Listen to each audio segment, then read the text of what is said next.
welcome to ToyMatt, the channel where I compare and play with toys. So this week is Star Wars Celebration in Chicago, and as you may or may not know, I am a huge Star Wars fan. So one thing that conventions are known for are their exclusive merchandise. And this being the 20th anniversary of Episode 1, The Phantom Menace, I don't care about your opinions of the movie. I liked it then, and I still like it now. But anyways, back to the exclusives. Hasbro is releasing Black Series Darth Maul and Obi-Wan Kenobi in the 6-inch scale in replica Episode 1 packaging. Take a look at it here.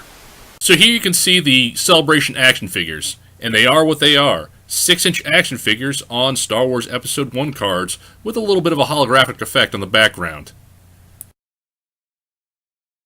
So, ToyMatt is going to ToyMatt and talk about the original Darth Maul and Episode 1 Obi-Wan Kenobi action figures. So you can see them here in all of their late 90s glory. They're a step up from the vintage Kenner figures.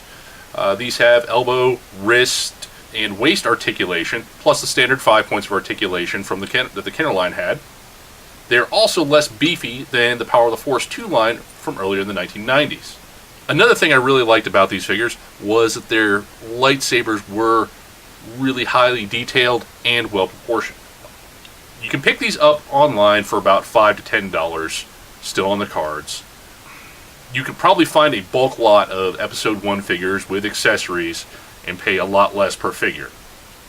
The Celebration exclusives are going to be $25 at the convention, and will probably go for over $100 online afterwards, even though they're probably going to be re-released in normal Black Series packaging.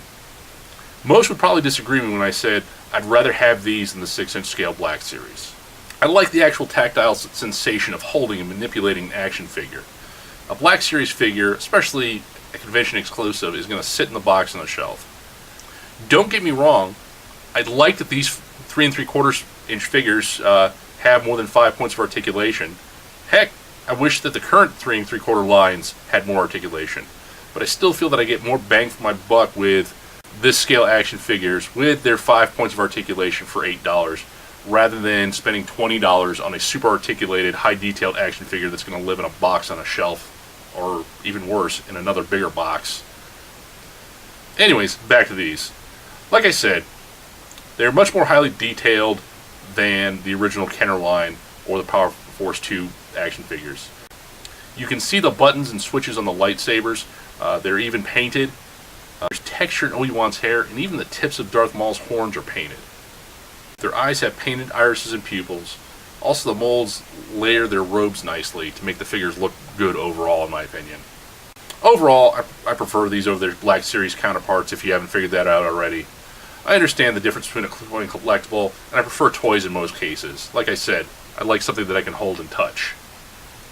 While these don't have the same nostalgia as the original vintage Kenner line, it now being 20 years since Episode 1, I think they may be growing on me.